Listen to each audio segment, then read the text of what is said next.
Asyhadu an la ilaha illallah wahdahu la syarikalah wa asyhadu anna Muhammadan abduhu wa rasuluhu la nabiyya ba'da. Saudara-saudara sekalian, wabil khusus Pak Abdul Haris yang jauh dari Lampung hadir di sini, para ketua cabang di seluruh cabang Yayasan Munasir Indonesia, wabil khusus ketua cabang YMI Bekasi. Mungkin ini kolam renang yang paling luas lah para kernas ya. Tepuk tangan. Baik, hari ini ada 3 hal yang ingin saya sampaikan. Yang di sini banyak yang mungkin akan kita hadapi. Tapi kalau apapun yang kita hadapi itu, apabila kita memegang 3 hal ini, insya Allah mudah-mudahan YMI tetap eksis. YMI tetap ada di hati masyarakat. YMI tetap ada di hati anak-anak asuh kita. Maka itu yang pertama yang harus ada dalam diri kita adalah kita harus punya istiqomah fil amal. Kita harus memiliki konsistensi dalam amal kita. Jadi kita sudah lama kan, cabang sudah berdiri kurang lebih, cabang yang berdiri pertama itu di Bekasi, ini cabang tertua ya. Sekitar 2008 ya mungkin ya. Kemudian ada cabang di Kuningan, di Pandeglang, di Cirebon itu 2010-2011 lah kurang lebih. Jadi rata-rata itu 5-6 tahun sudah berdiri dan sudah survive di tengah masyarakat.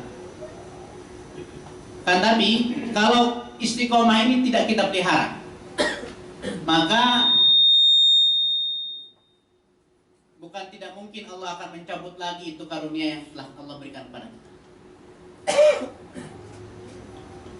Karena orang yang istiqomah itu, Allah mengatakan innal ladzina qalu rabbunallah summa istaqamu tatanazzalu alaihimul malaikah alla yakhafu wa la tahzanu.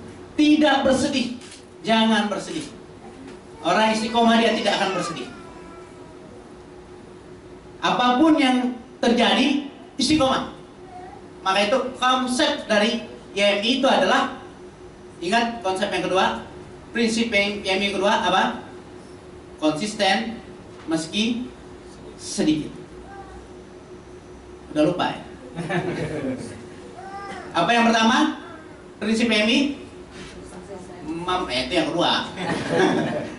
Yang pertama memberdayakan, bukan hanya menyantuni. Yang kedua, ini siapa yang bisa dapat hadiah? Kalau nggak diiming-imingi kayaknya ini nih agak lupa, pura-pura lupa kayaknya. Mahal.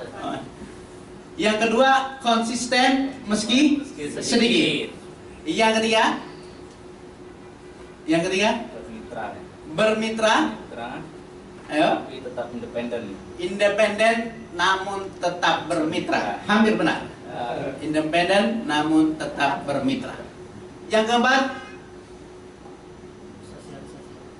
hampir benar. Huruf pertama benar, S, sosialisasi, tapi bukan sosialisasi, substansi, tanpa melupakan publikasi. Jadi kita mengerjakan hal-hal yang substansi tanpa kita melupakan pencitraan. Bukan pencitraan ya? Citra. Kita harus juga mempublikasikan kegiatan-kegiatan kita. Maka itu walaupun anak asuh cuma ada 5, cuma ada 10, yang penting konsisten. Binaan ada 12, yang penting konsisten. Dan konsistensi itu telah dibuktikan. Beberapa cabang sudah membuktikan bahwa karena konsistensinya maka anak asuhnya bertambah, dananya bertambah, dia mudah mencari donatur, dia mudah melaksanakan kegiatan karena konsistensi. Walaupun hanya sedikit demi sedikit. Karena itu jangan pernah meremehkan yang sedikit. Jadi turunan dari apa yang saya sampaikan pertama, istiqomah fil amal adalah jangan pernah kita meremehkan yang sedikit. Jangan kita meremehkan yang kecil-kecil. Karena kalau yang kecil-kecil, yang sedikit-sedikit, ketika dia dilakukan dengan istiqomah, dia akan menjadi besar. Dia akan menjadi kuat. Dia akan memiliki keutamaan-keutamaan. Kalau kita melupakan yang kecil, maka kita bisa kalah dalam pertempuran. Ini pernah dialami oleh pasukan di zaman Rasulullah SAW ketika mereka kebingungan, kok kita tidak bisa memenangkan peperangan. Ya, kemudian Khalifah Umar bin Khattab mengumpulkan para sahabat, mengumpulkan pasukannya. Apa kira-kira yang menyebabkan kita belum diberikan kemenangan oleh Allah Subhanahu wa Ta'ala? Kemudian ada yang mengusulkan, mungkin kita belum melaksanakan hal-hal atau sunnah-sunnah yang kecil. Apa itu? Para sahabat mengusulkan untuk bersiwak. Siwak kecil, urusan kecil, bukan urusan yang besar. Bukan kita berdoa, bukan kita melaksanakan qiyamul lail, bukan kita harus membeli senjata yang canggih dan modern, bukan. Tapi kata para sahabat, salah satu sahabat mengatakan, mungkin kita lupa bersiwak. Itu adalah sunnah Rasulullah, sunnah yang kecil. Tapi apa yang terjadi? Ketika pasukan itu bersiwak, pasukan musuh melihat dari kejauhan. Mereka berkata, wahai kawan-kawanku, lihat kaum muslimin, dia sedang menajamkan giginya, siap untuk menerjang dan memakan kita. Itu yang dilakukan, yang dianggap oleh kaum kafir, pasukan musuh ketika melihat kaum muslimin bersiwak.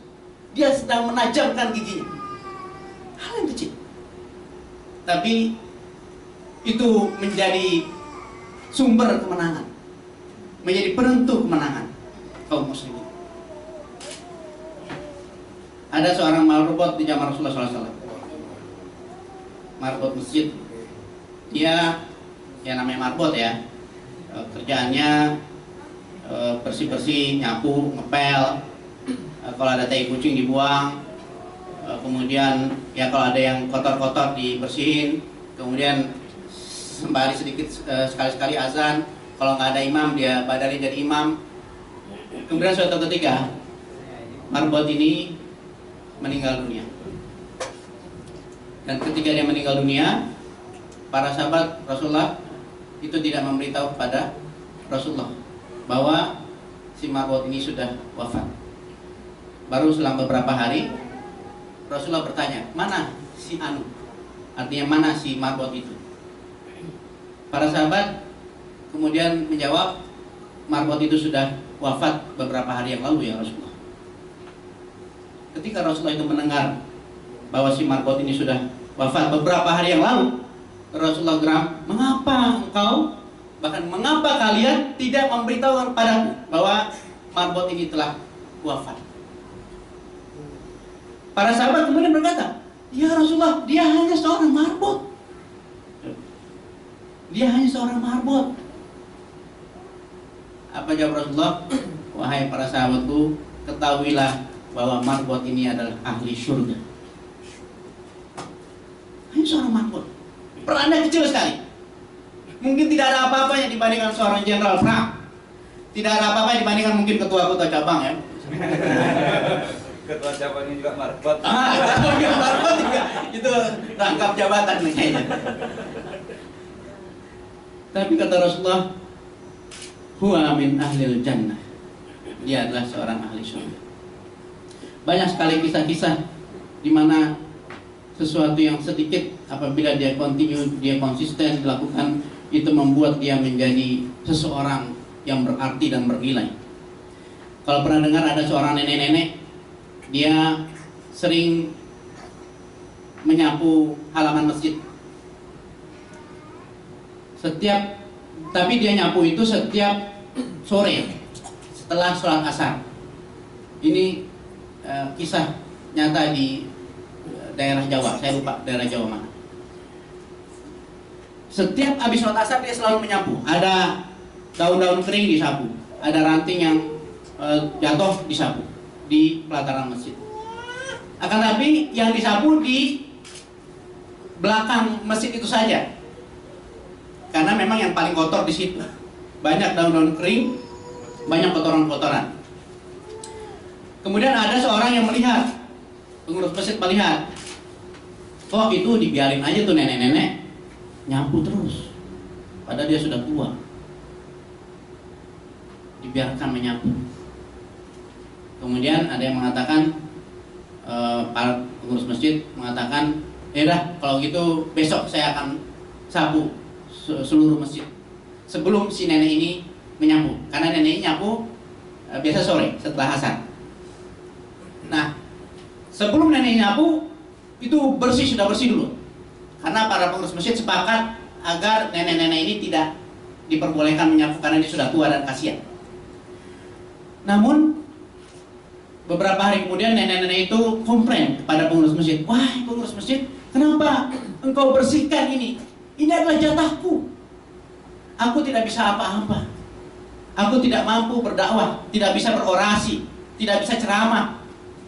Bacaan Quranku juga tidak begitu baik. Karena aku ingin ini menjadi ladang amalku nanti di akhirat. Ketika aku diminta bertanggungjawabkan, aku akan mempertanggungjawabkan bahwa aku telah membantu umat Islam dengan menyapu masjid, walaupun hanya di sudut-sudut masjid. Kemudian akhirnya nenek-nenek itu diperbolehkan lagi menyapu sampai kemudian nenek-nenek itu mati. Dan kemudian nenek-nenek itu dikenal sebagai nenek penyapu belakang masjid. Kecil, akan tapi bernilai buat kita. Karena itu sesuatu yang sedikit, sesuatu yang kecil itu kalau kita remehkan, dia akan lama-lama membesar. Ya. Ada efek akumulasi namanya. Jadi kehadiran kita di sini, kesehatan kita hari ini, itu adalah akumulasi dari apa yang kita makan sebelum usia kita hari ini. Kalau ada yang saat ini sudah sakit jantung, ya, mudah-mudahan tidak, itu mungkin boleh jadi karena akumulasi dari hal-hal kecil. Mungkin makan gaji, ya, makan hal apa yang ada kolesterol sedikit dan sebagainya, walaupun sedikit-sedikit, tapi ketika itu terus-menerus, itu akan menjadi efek akumulasi. Maka hati-hati dengan yang namanya efek akumulasi. Dosa yang kecil yang kita lakukan, apabila terus-menerus, dia akan menutupi ruang-ruang hati kita. Dan ketika itu menjadi efek akumulasi, dia bisa menutupi rongga hati kita, bisa menutupi kita dari hidayah. Maka itu saya ingin menggambarkan konsepnya. Apabila kita mungkin mengetahui nih, ada orang yang sering melakukan dosa, walaupun dosa-dosa kecil dan sebagainya, sehingga dia diajak ke masjid susah, diajak untuk bersedekah susah, diajak untuk berinfak susah melalui YMI, ya. Karena mungkin ya bisa jadi dosa-dosanya sudah menutupi seluruh rongga hatinya sehingga tidak terbuka pada hidayah Allah Subhanahu wa taala. Maka itu ya, kalau kita mau mungkin fundraising, ya, cari dana. Sebelum kita cari dana, misalnya kita tahu itu orang, kita berdoa dulu, ya Allah, ampunilah dosanya ya Allah. Kita mau cari dana ke seorang namanya Ahmad misalnya, karena kita tahu mungkin dia punya dosa dan sebagainya. Ya Allah, ampunilah dosa Ahmad ya Allah, supaya kami bisa datang ke rumahnya untuk memintanya bersedekah membangunkan rumah Quran di Lampung Selatan. Nah, minta ampunkan dulu dosa buat dia. Karena boleh jadi itu adalah efek akumulasi. Ketika dosa-dosa itu terkumpul dan kemudian menutupi rongga-rongga. Karena itu para sahabat sekalian, hal yang pertama, jangan kita remehkan yang kecil, dan walaupun amal itu sedikit, tapi istiqomahlah kita dalam amal-amal kita. Yang